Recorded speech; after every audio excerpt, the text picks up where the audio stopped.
a ní bàbá kan bàbá tó mọyì ọmọ. A ní bàbá kan bàbá tó mọyì ọmọ. Onírìṣà bàbá wa bàbá tó mọyì ọmọ. Olúgbọ́n bàbá wa bàbá tó mọyì ọmọ. Akíntóyè bàbá wa bàbá tó mọyì ọmọ. Aláàfin bàbá wa bàbá tó mọyì ọmọ. Olóyè Ìgbòho bàbá wa bàbá tó mọyì ọmọ. Akíọlá George bàbá wa bàbá tó mọyì ọmọ. Ẹmọ̀lá bàbá wa bàbá tó mọyì ọmọ. Yáwóyájú bàbá wa bàbá tó mọyì ọmọ. Ọkùnrin púpọ̀ bàbá wa bàbá tó mọyì ọmọ. Àkànbí bàbá wa Yáwóyájú bàbá wa bàbá tó mọyì ọmọ. Olúṣọlá bàbá wa bàbá tó mọyì ọmọ. Prince Albert bàbá wa bàbá tó mọyì ọmọ. Ọmọ Yorùbá Alágbàlá bàbá wa Kẹ́ńtósì ìyá wa ìyára tó mọyì ọmọ. Masbi ọmọ yín o, ọmọ yín tó mọyì yín dáadáa. Ọmọ Yorùbá a kú oríire. Kábíyèsí Elédùmarè ọba àjọkẹ́ ayé ọba àṣàkẹ́ ọ̀run. Ọmọ Yorùbá eléyìí tí mo gbé wá fún yín ìròyìn ayọ̀ ni o. Bàbá wa Onírìṣà ti pàṣẹ. Allegedly àwọn information kọ́kàn mi lára, mo dẹ̀ máa play video evidence fún yín tẹ́ máa rí nísinsìnyí. Now bàbá wa Onírìṣà wọ́n ti pàṣẹ. Bàbá wa ọba Olúgbọ́n wọ́n ti pàṣẹ. Bàbá wa Aláàfin Ọ̀yọ́ wọ́n ti pàṣẹ. Àtàwọn àgbà bẹ́ẹ̀ lọ nílẹ̀ Yorùbá tá ò lè kà tán. Bàbá Olúgbọ́n everybody ni wọ́n ti sọ̀rọ̀. Kí ló wá pàṣẹ lé? Wọ́n pàṣẹ lé pé káwa ọmọ Yorùbá ká lọ fọkàn wa balẹ̀. Wọ́n ní kò sí nǹkan èèrà kankan ò lè rin olóyè Sunday Igboho. Wọ́n pè pàdé ni o. Kódà máa fi fídíò ìpàdé gbòyìn náà gbogbo àlàjọ máa rí. Mo kàn lè má fi ohùn sí torí ẹni tó fún mi ní kí n yọ ohùn. I don't know the reason why. But àwọn ọ̀rọ̀ tó sọ ń bẹ̀ yẹn ó já àwọn for security reasons. Now wọ́n ní ká lọ torí láti bí àbí oṣù bí mẹ́ta àwọn Fúlàní wọ́n ń power kankan. Wọ́n wá gbogbo ọ̀nà láti ṣe olóyè Ìgbòho ní jàmbá. Wọ́n wá gbogbo ọ̀nà torí pé wọ́n ti tẹ́ lọ́dọ̀ bàbá Tinubu. Wọ́n ti tẹ́ àwọn Fúlàní yẹn wọ́n ti tẹ́ lọ́dọ̀ bàbá Tinubu torí pé àṣírí wọn ti tú sí bàbá Tinubu lọ́wọ́. Bàbá Tinubu ti rí wípé gbogbo àwọn tó jẹ́ ọmọ wọn tó jẹ́ alákìkanjú pàápàá jùlọ nílẹ̀ Yorùbá, àwọn Fúlàní fẹ́ lo brain fún bàbá Tinubu láti gbé wọn láti jù wọ́n sẹ́wọ̀n so that táwọn bá wá bẹ̀rẹ̀ wàhálà pẹ̀lú bàbá Tinubu kò ní sí ọ̀kò ní sọ́mọ tó máa lè jáde láti wá gbèjà wọn. Ṣùgbọ́n inú mi dùn pé láti bẹ̀rẹ̀ pẹ̀pẹ̀ bàbá Tinubu lo ọgbọ́n àgbà. Wọ́n jẹ́wọ́ ọmọ Yorùbá fáwọn Fúlàní. Kò ń sọ̀rọ̀ ọdún kan ẹsẹ̀kẹsẹ̀ bí bàbá Tinubu ṣe bọ́ sí ipò kò pẹ́ làwọn olórí burúkú Fúlàní ọmọ màálù yìí ni wọ́n ti ń sọ fún bàbá Tinubu pé wọ́n gbọ́dọ̀ gbé olóyè Sunday Igboho. Wọ́n gbọ́dọ̀ gbé àwọn ọmọ wọn tó ń jíyàn gbé, tó ń pa àwọn èèyàn, tó ń fi tipátipá bá àwọn èèyàn sùn, tó ń da ìjọba bàbá Tinubu rú, tó fẹ́ sọ ìjọba bàbá Tinubu wọ́n fẹ́ sọ ìjọba mùjẹ̀mùjẹ̀ tí ó bá kí ń ṣe pé Ọlọ́run kò fọwọ́ tọ́ bàbá yẹn díẹ̀ tí wọ́n fi ṣe sùúrù. Wọ́n ti ṣe débi pé wọ́n fẹ́ kẹ́yìn bàbá Tinubu àtúlé Sunday Igboho síra wọn báyìí. Wọ́n fẹ́ lo divide and rule tí wọ́n ti máa ń lò látàrí ìgbà wọn bàbá ńlá bàbá wa. Ṣùgbọ́n inú mi wá dùn pé bàbá Tinubu orí wọn pé wọ́n jẹ́ olórí tí ó ní ọgbọ́n tó nímọ̀ tó ní òye làwa ṣe ní kọ́ wá gbogbo tọ́lọ́run fún wọn yẹn kọ́ wá lù nílẹ̀ Yorùbá. Bàbá wa Onírìṣà sọ̀rọ̀ kan láti bí oṣù bí mẹ́ta ń sìn àwọn Fúlàní gẹ́gẹ́ bá yẹ sọ fún yín kọ́rọ̀ Donald Trump tó dé ni o. Wọ́n ti lọ ṣèpàdé kan ní ìzínà Senegal, bóyá Senegal lọ àbí ṣé Senegal ní sá tí máa sọ ṣé Central African Republic kọ́ ni bóyá CAR ló mi mọ̀ CAR Central African Republic mọ̀ bí abẹ́ mi ìrántí mọ́ tí bá rántí ibi tí wọ́n ti kọ́kọ́ sọ̀rọ̀ ẹ̀ màá sọ kí tó pa iṣu yìí. wọ́n wá ní ẹ gbogbo ọ̀nà tó bá lè mọ̀ gbogbo àrà tó bá lè dà inú kọ́ pa Ìgbòho tàbí kọ́ capture wọn live pé wọ́n ń díṣẹ́ táwọn fẹ́ ṣe wọ́n ń díṣẹ́ àwọn lọ́wọ́ gẹ́gẹ́ tẹ́ bá dẹ̀ rántí mo máa ń sọ fún yín pé pérépéré Sunday Igboho bọ́ọ̀ ọ̀pọ̀lọpọ̀ àwọn èèyàn tí wọ́n mọ bí mo ṣe súnmọ́ olóyè Sunday Igboho tó wọ́n á ní wọ́n mú un pa ṣùgbọ́n àwọn tó súnmọ́ olóyè Sunday Igboho tó mọ̀ pé ọkọ mi léyìí kọ́mọ Igboho ní every blessed ni wọ́n jọ ń wà ohun tó bá sọ kẹ́ mọ̀ pé òótọ́ máa wà bẹ́ẹ̀. kò tí pẹ́ gan tọ́pọ̀lọpọ̀ àwọn èèyàn bẹ̀rẹ̀ sí ní gbàwọ̀ mi gbọ́ a lot of people torí bí àwọn èèyàn ṣe ń bà mí jẹ́ fún wọn bó ṣe ń sọ̀rọ̀ tí ò dá nípa mi bó ṣe ń parọ́ oríṣiríṣi mọ́ mi níwájú àwọn èèyàn torí pé wọ́n fẹ́ access sí Chief Sunday Igboho kò dẹ̀ sí gbogbo ara máa access sí Chief Sunday Igboho ẹ lè expect kẹ́kọ̀ọ́ pè mí ẹ ló fún wa nọ́mbà Igboho kí sáré fún yín kò possible now. olóyè Sunday Igboho kì í ṣèyàn kékeré olóyè Sunday Igboho kì í ṣe ẹni tí hàn irú ẹ̀dẹ̀ ló kọ́kọ́ ṣẹlẹ̀ nígbà kan tó jẹ́ pé àtajá àtẹran àtẹkù àkàtólóńgbò ló ní nọ́mbà wọn lọ́wọ́ ẹ fẹ́ try àwọn nonsense tí wọ́n ṣe pẹ̀lú nọ́mbà yẹn ni ó dé stage kan àwọn kan hijack nọ́mbà yẹn tó bẹ̀rẹ̀ sí ní gbogbo ìṣòwò àwọn èèyàn tó ń fake bí ipa wọn ní Sunday Igboho ṣùgbọ́n dúpẹ́ lọ́wọ́ Ọlọ́run bàbá dẹ̀ change nọ́mbà yẹn á dẹ̀ announce kí bàbá wọn mọ̀ nípa nọ́mbà yẹn mọ́ o scam àwọn scammer ti ẹ mọ̀ ẹ̀yin tẹ́ bá ń tẹ̀lé mi ẹ̀ wọ́n ti pé mo sọ ń gbà kan nọ́mbà àwọn tó wá ń lò sí yìí èmi lọ fún kí n má fi pè wọ́n wọn ò fún mi pé kí n fẹ́yàn tó bá fẹ́ bá wọn sọ̀rọ̀ olúwa mi ẹni báyìí báyìí báyìí bá yín sọ̀rọ̀ tó bá náà sọ̀rọ̀ tó bá ní ká fún tó bá ní a má fún ọ̀n lè ní kí n má fún ẹ kó wá expect pé màá wá bá ẹ kọ́ ní má fún ẹ o ò ní reply mi mọ́ ni tó bá jọmọ Yorùbá ó yà pé olóyè Sunday Igboho kì í ṣe ní yẹpẹrẹ téèyàn kọ́ máa pé nọ́mbà ìbítajà tẹ̀ràn ọ̀pọ̀lọpọ̀ àwọn èèyàn ṣẹ́ mi torí pé àwọn fẹ́ rólóyè èmi wá mò ń jẹ́ káwọn kan access yes ẹni tí n bá lè fọkàn tán tí bá trust ni màá mú lọ bẹ̀ tí mo máa lè dáhùn fún yes ìyẹn aside mi now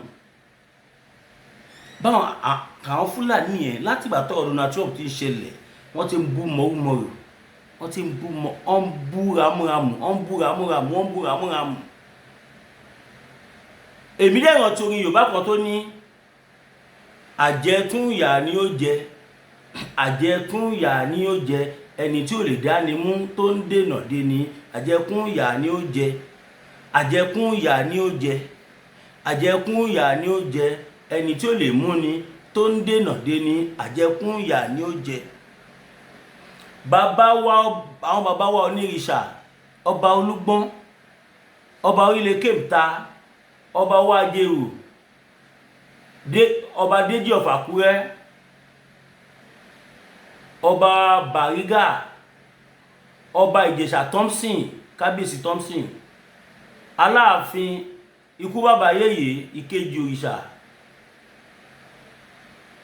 àti bàbá wa Aláké Ẹ̀gbá àtàwọn ọba tó wà bẹ̀rẹ̀ republic wọ́n dúró tán ojoojúmọ́ ni wọ́n bá Tinubu fà wípé fi Sunday Igboho lẹ̀ fi Sunday lẹ̀ kó máa bọ̀ nílé kó wá gbèjà àwọn ọmọ Yorùbá gẹ́gẹ́ bí wọ́n ṣe ti ń pariwo kódà ẹni tó jọ ọmọ Tinubu fún ara ẹ̀ ó ti ṣe fídíò jáde bọ̀bọ́ yẹn ti ṣe fídíò jáde pé Chief Sunday Igboho wá gbà wá ṣe gbà ṣèbẹ̀njọ́ mẹ́ta yìí náà ni ìyàwó adé tó jáde tó pariwo síta pé báyìí solution kan tó wà nílẹ̀ báyìí not even the Nigerian Armed Forces ọdẹ wọn ní olóyè Sunday Igboho ní solution tó wà nílẹ̀ báyìí kí bàbá Tinubu ṣe kéde kí wọ́n lift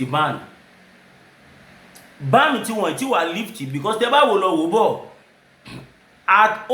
ó ti ilẹ̀ ti ń ta sí díẹ̀ ta lọ bá gbogbo àwọn lọ́balọ́ba gbogbo àwọn ọba tó má tà nílẹ̀ Yorùbá gbogbo wọn ni a lọ bá ká kọ lẹ́tà sí àwọn tó ní ká máa bọ̀ a lọ bá wọn káwọn kan wà ẹ̀rù ń bá wọn a dẹ̀ understand so a ò fi ṣèbínú. Gbogbo ẹ̀yin ọba ni bàbá wa nílẹ̀ Yorùbá. O ò bá jọba lọ́la, o ò bá jọmọ ọdún méjì tó bá ti wà lórí àpèrè ọba. Bàbá tèmi Williams Olúwatósìn ọmọ Ògúnbíyì bàbá mi ni. Ìwọ kọ́ là ń pọ́nlé àpèrè yẹn ni. So now ilẹ̀ ti ta sí díẹ̀, a gbọ́ kankan mọ́. A dẹ̀ lọ káàkiri. Ṣé gbogbo lílọ wa káàkiri yẹn ṣó waste ni àbí báwo? Ó ti pẹ́, á ti fẹ́ tó oṣù kan táwọn èèyàn ti ń pariwo online pé ṣé àwọn ọba yẹn kọ̀ tán olóyè Ìgbòho ni? Ṣáwọn ò sọ páwọn ọba ilẹ̀ Yorùbá ọ̀dàlẹ̀ ni wọ́n, ọ̀dà kíní kan ni wọ́n? Èmi gẹ́gẹ́ bí ẹnìkan mo wá online, mo wá address issue yẹn, mo ní ẹ calm down. Ṣíṣẹ̀ ń tẹ̀lé ní gbogbo nǹkan lé ayé yìí. Ìdálù níṣèlú. Ẹ jẹ́ ká fọgbọ́n sí kinní yìí. Táwọn bàbá yìí tí wọ́n bá lóore tí wọ́n lè ṣe fún wa, olóyè Sunday Igboho fún ara wọn ti máa mọ̀. Mo fẹ́ kẹ́ mọ̀ wípé olóyè Sunday Igboho tẹ̀ ń wò yẹn, má fi ra ẹ wé olóyè Sunday Igboho. Má fi ìrònú ẹ fi wé tó olóyè Sunday Igboho. Má rí ní rí pé ṣé mò ń ṣẹgbẹ́ ẹ̀ ní ṣó kọjá ó gbọ́ ni wọ́n ní àjànàkú kọjá mo rí nǹkan fèrè. Irọ́ ló ń jẹ́ bẹ́ẹ̀. Tá bá rí rin, ẹ jẹ́ ká náà rí rin. Wọ́n ní ẹkì ẹmu ẹkì ẹran bí ó rẹ̀ wá ni. Àwọn bàbá wa yìí náà mọ bí olóyè Sunday Igboho ṣe tó. Wọ́n mọ̀ pé olóyè Sunday Igboho ṣe tán. Lẹ́yìn tó bá kàn ń wú ẹ pé ṣàṣọtẹnu ẹ kó máa bá tiẹ̀ lọ. Ọlọ́run kẹ́ olóyè Sunday Igboho débi wípé tó bá dúró wájú wọn, tó bá ń sọ̀rọ̀, tó bá jẹ́ Ọlọ́run pa lẹ́sẹ̀kẹsẹ̀ wọ́n ti mọ̀. Ọlọ́run gbọ́ níbi tó Ọlọ́run kẹ́ wọn dé. Kò dúró wájú wọn báyìí kó máa sọ lọ́gbọ́n gbogbo ní ever ṣọ̀nù ẹ. Ọ̀rọ̀ ẹyọkan méjì mẹ́ta tó kọ́kọ́ sọ your first to 3 words wọ́n ti mọ̀ bí tó ń bọ̀rọ̀ lọ. Wọ́n ti mọ̀ bí o sọ̀rọ̀ tọ́, wọ́n ti mọ̀ bóyá o parọ́. Tó bá ń bá wọn sọ̀rọ̀, tó bá fẹ́ prove ara wọn fún ẹ pé nǹkan tó fẹ́ sọ àwọn mọ̀, bóyá sọ̀rọ̀ ẹyọkan bí mẹ́sàn tó kù tó fẹ́ sọ wọ́n á sọ fún ẹ. Ṣé wéèyàn bẹ́ẹ̀ yẹn ló máa lọ dọ̀bálẹ̀ fún gbogbo ọba ilẹ̀ Yorùbá ló máa jẹ́ pé irọ́ ló wà bẹ́ẹ̀? No.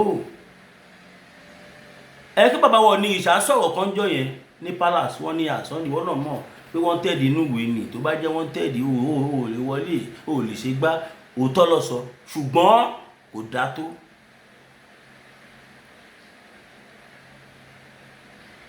Kò sí nǹkan tó dàbí kó yọwọ́ tẹ̀dí yẹn officially pátápátá. Ní la fi máa mọ̀ pé yes, kó lè gba passport, kó lè ṣí àkáǹtì wọn padà, kó lè rówó ná, kó lè rí owó lò. Ibẹ̀ láti rí àwọn ọmọ àlè Yorùbá kan tó ní ṣe Sunday Igboho lọ gba 50 billion. Wọ́n tún gba oil well, ó gba kinní kan. Olóyè Igboho á gba 50 billion. Ibi àdè máa pa ìwé ibi tí mo wà ẹ̀. Pẹ̀lú ìmọ̀ àtúnṣe jọ ń wà every blessed day. Wọ́n á gba 50 billion. Mo fi Ọlọ́run búra, mi ti jẹun àrọ́ gbogbo mo ṣe sọ̀rọ̀ ẹ̀. Ọlọ́run Elédùmarè rọ́kàn mi. Wọ́n á gbowó tó tó yẹn bí àdè máa pa wá. Wọ́n á gba owó tó tó yẹn, àwa dẹ̀ máa jẹ wọlé. Wọ́n á gba owó tó tó yẹn, ebi àdè máa pa wá àtàwọn ọmọ tàbí ẹ bọ́lẹ̀ ń bẹ̀. Now bàbá wa ní ìṣá ní ká lọ fọkàn wa balẹ̀. Ọ̀nà àwọn lọ́balọ́ba àwọn ti ṣèpàdé, àwọn ti meet president pé kò ń ṣe gbogbo nǹkan làwọn máa sọ síta. Òótọ́ dẹ̀ ni. Lára nǹkan tó bá nǹkan jẹ́ láàkọ́kọ́ ni wípé gbogbo ohun tí wọ́n fẹ́ ṣe báyìí àkọ́kọ́ wá sọ fẹ́yìn èèyàn wa. Bá dẹ̀ ṣe wá ń sọ fún táwọn máa padà dé bẹ́ẹ̀ wọ́n á ti dínà. Mo sọ̀rọ̀ kan, mo ní 2022 làbá ti gbòmìnira. Mo fi Ọlọ́run Elédùmarè búra fún yín, confirm ni. Nǹkan kékeré báyìí ló kó bá wa. Àwa ò mọ̀ pé ẹranko ni Dúpẹ́ Onítìrì. A mọ̀ pé àwọn olóṣèlú ló ràn wá. Tó bá jẹ́ pa mọ̀ ni a ní sọ àwọn nǹkan tá sọ lójú ẹ̀. Àwọn nǹkan tó gbọ́ tó fetí kọ́ ló lọ ṣiṣẹ́ lé.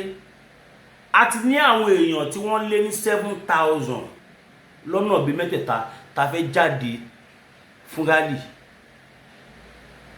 Títí kò ní kan làwọn èèyàn mọ̀. àwọn strategic post kọ́ ọ́ more than 7,000 people ti wà ń bẹ̀ tá a fẹ́ jáde lẹ́ẹ̀kan náà tá a máa lé ní 30,000 wípé a fẹ́ jà o a fẹ́ jáde a fẹ́ ṣe press release a fẹ́ demand fún òmìnira wa peacefully. More than 30,000 people ní o bá wọ ìkójọ yẹn tìbí dúpẹ́ onítìrì náà ló wọ́ta ẹ̀ but ìyẹn ti lọ ká máa sọ mọ́ torí Ọlọ́run níbi tọ́lọ́run tún gbé wa dé nísìn ó tún ti kọjá stage tá wà nígbà yẹn nígbà tá a sọ̀rọ̀ mọ́ tó yẹ pé silent we are operating in silence kò sẹ́ni tó mọ anything òun lè ṣe rí i pé ọmọ olóṣó tó pe ẹ̀ ní dúpẹ́ yẹn nísìnyí báyìí kò rí formation ọ̀pọ̀sọ̀ mọ́ ó kàn jáde wá ṣépè ní as a matter of fact èpè nìkan ló wá ń ṣe nísìnyí kó sọ̀rọ̀ àlùfàǹsà now àwọn bàbá wa ní kẹ́ lọ ṣe sùúrù o olóyè Sunday Igboho dẹ̀ ràn mí sí gbogbo ọmọ Yorùbá náà bọ̀ kí kọ́kọ́ jíṣẹ́ àwọn bàbá wa ọba aládé náà wọ́n ní ká lọ fọkàn wa balẹ̀ wọ́n ní wọn bá ti announce orúkọ olóyè Sunday Igboho tipẹ́tipẹ́ pé but gbogbo alámọ̀ kan tó ń lọ nílẹ̀ ńsìn kábà fi gbẹnu sọ̀rọ̀ gbogbo alámọ̀ tó ń lọ lórí ọ̀rọ̀ Kánú kò dẹ̀ ṣe the same thing ó yàtọ̀ síra wọn ṣùgbọ́n àwọn olórí burúkú ọmọ Yorùbá kan àwọn àgbà rádaràda tó jẹ́ pé alájẹfẹnunulẹ̀ ni wọ́n bí kò jẹ gbogbo oúnjẹ tó ló máa ń ṣe wọ́n tó bá tún jẹ́ tán kò tún ní tó wọn wọ́n á tún jẹ yẹ̀pẹ̀ mọ́ wọ́n á jẹ́ tán láwo wọ́n á tún máa bẹ̀rẹ̀ sí ní jẹ yẹ̀pẹ̀ mọ́ kéèyàn má bàa rí ibi rìn lórí yẹ̀pẹ̀ kò dá tó àwọn kan náà lọ dìde tó bẹ̀rẹ̀ sí ní competition oríṣiríṣi ṣùgbọ́n àwọn bàbá wa ní ká sọ fún yín pé ẹ lọ fọkàn yín balẹ̀ Ọlọ́run ti yọjú gbogbo ogun yẹn any moment from now a máa gbọ́rò yín ayọ̀ pé ká lọ fọkàn wa balẹ̀ o wọ́n ní kódà gbogbo nǹkan tó lè Sunday Igboho béèrè fún gbogbo ẹ̀ ló ti wà in order gbogbo ẹ̀ dẹ̀ ni àwọn máa ṣe ọ̀rọ̀ security ni o security bó ṣe máa gbé security fún wọn tàbí kó gbé fẹ́ nìkan káwọn tẹ̀lé ọ́ ní wọn tẹ̀lé tẹ̀lé anybody oníkálùkù àdúró ni ilẹ̀ Yorùbá fẹ́ ó tó pín yes wọ́n ní ká lọ fọkàn wa balẹ̀ wọ́n ní ìṣìbámọ̀pọ̀ bá ni wọ́n ó ní àwọn ìlànà táwọn bá máa ń lò láti ṣàwọn nǹkan ó yàtọ̀ sáwà tí àti ẹ̀jẹ̀ nǹkan tó pé àwa nǹkan táwa kọ́ lè sọ gbìm ọba ò lè jáde sọ gbìm torí pé voice ọba carry weight tó lágbára gan anything tó bá sọ ẹsẹ̀kẹsẹ̀ ló máa dé presidency ẹsẹ̀kẹsẹ̀ ló máa dé àwọn international communities just like wo Trump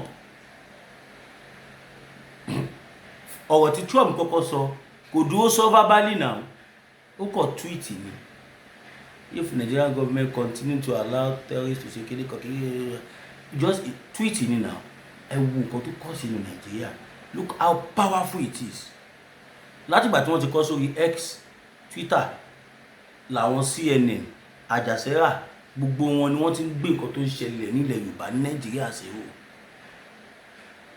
kẹlẹ̀ mọ̀ bí wéètì yẹn ṣe tóbi tó bẹ́ẹ̀ náà ni wéètì àwọn ọba náà tó bá lè má ẹ̀fí tó yẹn bọ̀tà àwọn ọba náà tó bá sọ̀rọ̀ gbogbo Áfíríkà ló máa wà látẹ̀ lẹ́sẹ̀kẹsẹ̀ náà bàbá wa ọba Olúgbọ́n gbogbo alamọ bàbá Olúgbọ́n bàbá yẹn ń ṣe gudugudu méje yàyà mẹ́fà tó bá ń sọ pé ọba tí ó fẹ́ jẹ́ kí àjẹ ọmọ Yorùbá bàbá Olúgbọ́n ló ń bá wí kó má dàbí pé ọ̀rọ̀ àsọdùn mí ní fi ohùn sí fídíò yìí o torí mo ti promise ẹni tó sẹ̀dẹ̀ sí mi pé a ò ní jẹ́ kó wọn jáde síta kò dẹ̀ wá ní da tó kọ́ wá padà máa gbóhùn wọn fídíò yẹn pé méjì aláwọ̀kọ́ lélẹ́yìí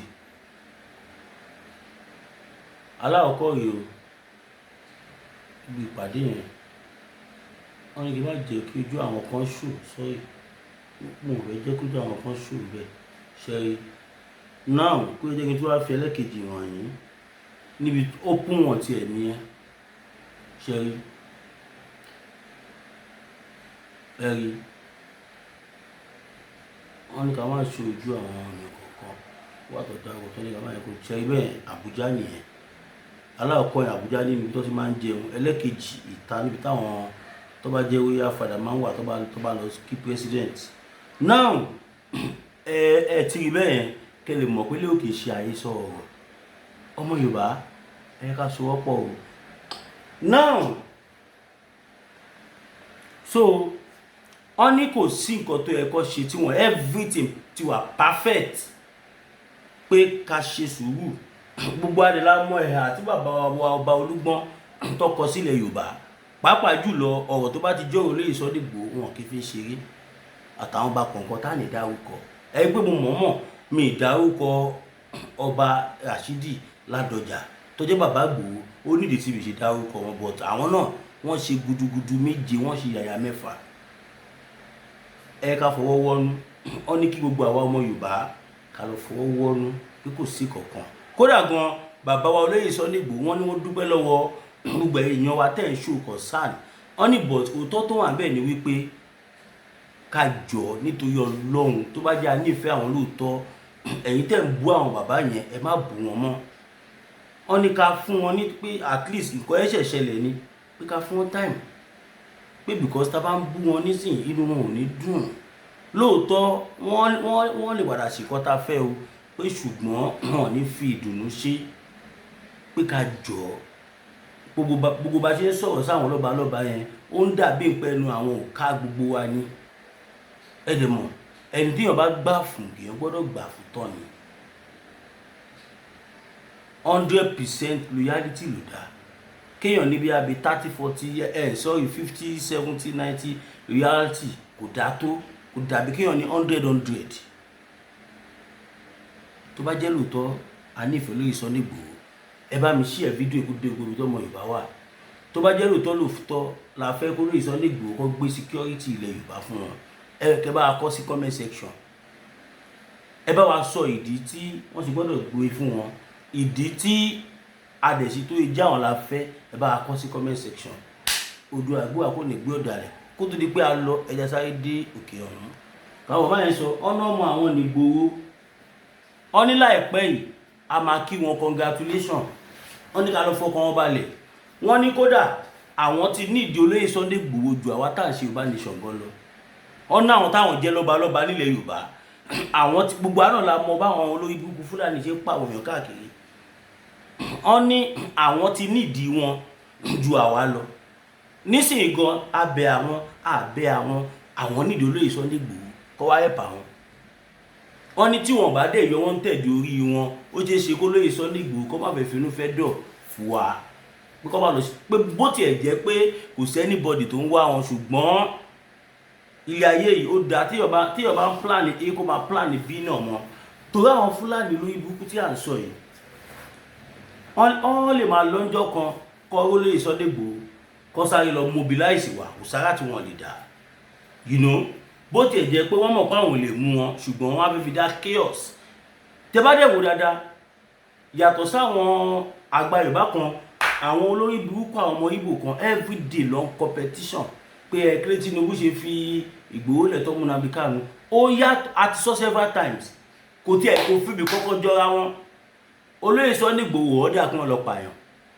Olóyè Sunday Igboho for economy South West. Olóyè Sunday Igboho ṣe síta tó mù. Olóyè Sunday Igboho kó bọn fáwọn èèyàn kó bá da ìlú. Olóyè Sunday Igboho ní tó bá rí lágbájá kó pa, tó bá rí tàmẹ̀dù kó pa torí agitation. Olóyè Sunday Igboho wọn pa àwọn tó ń jà fún àwa lọ torí pé wọn pa wọn yẹn làwa ọmọ Yorùbá ṣe wá dúró tí wọn 100%.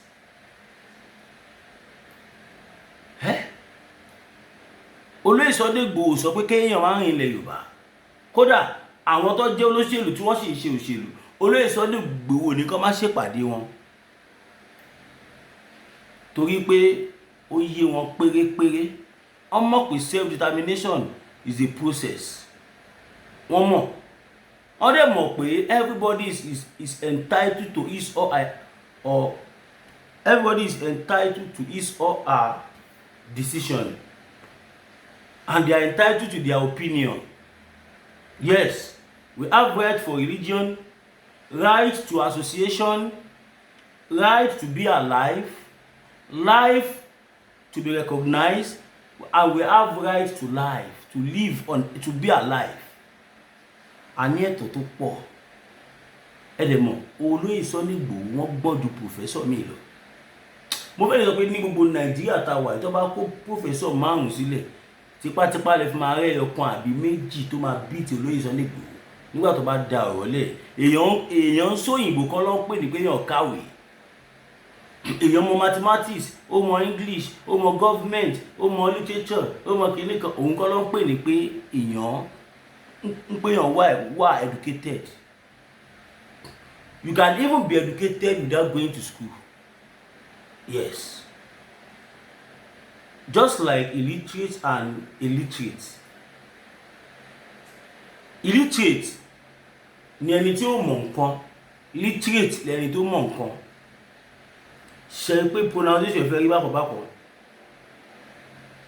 So ọmọ Yorùbá, let's give Olóyè Sunday Igboho the support he deserves. He deserved more than our support. Ẹ jẹ́ ká ṣe fún wọn o. Bí wọ́n ṣe ń pa wáyé. Tó bá gbọ́ pé Olóyè Sunday Igboho dé, ẹ̀yin náà mọ̀ kò dìgbà tá bá sọ ọ́. Gbogbo ayé ló mọ̀ yẹn. Òun lè fi àwọn adé tó ń gbogbo wọn yẹn tó fi ń pariwo wípé bàbá Tinubu gbogbo whatever tí ìjọba bá gbélé Olóyè Sunday Igboho lórí, ẹ tẹ ọkọ yọ bá nìyẹn kókó tẹ ọkọ wá jà fún wa lè Yorùbá náà. Everybody ló mọ̀ kí bá yẹn ṣì wà lórí wọn. Ẹ̀yin ọmọ Ìgbò ẹ ṣọ́ra yín o. Ẹ ṣọ́ra yín kọ́ ló ń ṣọ́ yín. Ẹ̀yin tó yẹ kẹ́ dákẹ́ tó bá fi Igboho lẹ́tọ̀ àti Igboho àti gbogbo wa ká wá bá Nnamdi Kanu bẹ̀bẹ̀. Ẹ ṣe yẹn. Ẹ ń takò Olóyè Sunday Igboho. Ṣáwa tá ń tẹ̀lé wọn ṣé inú wa dùn láti bá Nnamdi Kanu bẹ̀bẹ̀. Àbí ẹ mọ̀ èèyàn tó wà lẹ́yìn Olóyè Sunday Igboho, gbogbo ọmọ Yorùbá káàkiri àgbáláyé ló wà pẹ̀lú Olóyè Igboho. Nnamdi Kanu kò ń ṣe gbogbo ilé Ìgbò ló wà pẹ̀lú ẹ̀. Ṣùgbọ́n náà la gbọ́ tí kéèsì Limpopo sọ yìí. Kéèsì ó sọ̀nà kéèsì tó máa ń kọrin tó ní ó yá bébí Limpopo àti tó kọ hip hop yẹn gbà yẹn. Ó jáde ní ọ̀sẹ̀ tó kọjá yìí. Ó lóun ṣe ọmọ Biafra. Ó ní Nnamdi Kanu kì í ṣe lídà òun. Kó lóun mọ Nnamdi Kanu yìí.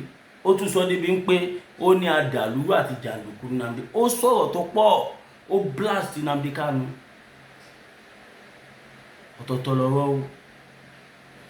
But ní ti Olóyè Sunday Igboho, reverse is the case. Everybody love him. A kò nífẹ̀ẹ́ wọn jura wa lọ ni. That is it. God bless you all. Once again, my name is Williams Oluwatosin Omogunbiyi, aka Mass Gloria for the good leaders, aka Mass Burial for the bad leaders, aka Alogun Masika, Oòduà gbéwà kò ní gbé ọ̀dàlẹ̀. Ọmọ Yorùbá, ẹ jẹ́ ká mọ̀ tá à ń ṣe. Fẹ́yìn tó bá fẹ́ gbùpò lọ́wọ́ ọjà fún wa tàbí tẹ ní one or two things tẹ fẹ́ bá wa sọ, ẹ pè mí sórí +234 81 76 034216. Nàìjíríà mọ̀ wá báyìí nọ́mbà Nàìjíríà mi nìyẹn 081 76 034216 tàbí nọ́mbà tí mo lò gbà tí mo wà ní Benin Republic +229 01 57 74 79 70 +229 01 57 74 79 70. WhatsApp number ni o àti aláwọ̀ àtẹlẹ́kejì tẹ bá pè direct àmàwọ̀ machine ni kò ní dọ̀dọ̀ wá ń bí báyìí. WhatsApp nìkan. WhatsApp call, either call on audio, call on video, voice note tàbí kẹ text. You can read that. These are the ways you can get me. Tẹ bá pè direct call ẹ kò fẹ́ máa sówó yín náà ni kò ní lọ bí mo ṣe set ẹ̀ nìyẹn. Mi fẹ́ ní local call. Ẹni tó bá fẹ́ fi ní local number bàbá mi sọ kó lu WhatsApp. Kò sí pé tówó jẹ́ local ni mi ṣe fẹ́ lò. No, iṣẹ́ tí mo ń ṣe for security reasons. Mo lè má fi gbẹnu sọ̀rọ̀ bá ti yẹ èyí tó yé. WhatsApp only tàbí kẹ́ email mi. Yes, email mi wà lórí báwo mi bẹ̀ yẹn. kò tiẹ̀ lé tó yẹn gan kí mail gbówó WhatsApp wà ń bẹ́ẹ̀ bẹ́ẹ̀ lè fẹ́ gbé polówó ọjà fún wa náà ní ẹwà any product ẹ bá ń ta ẹwà you are welcome. tó bá dẹ̀ kí n bẹ fẹ́ fún wa ní support ṣe mọ̀ àti pariwo ìgbà tó yálà support kan mọ́ pípẹ́ support wa a fẹ́ ṣe lot of things nínú studio. I need the mọ́tò, I need the irinṣẹ́, I need a lot of things to lọ bí more than 30 million. ìgbà táwọn kan gbọ́ ìṣe ló ń fira wọn ṣe yẹ̀yẹ́ láìkè ṣe mi ṣùgbọ́n lọ́n ju gbogbo wọn lọ ní sítádẹ̀ wa tọ owó mọ́ lọ́wọ́ yín ṣé àjẹun kódà tó ẹ wò kí n sọ̀tọ̀ fún yín torí owó mi ṣe fídíò lánàá àti jẹta. bẹ́ẹ̀ ni fídíò kan tẹ́rí tí mò ń gbé jáde lójú yín ó easy. fídíò ẹ̀kọ́ tí mò ń ṣe mí ìná less than 16,000. tó bá dàbí rọ ẹ pè mí màá prove yín right.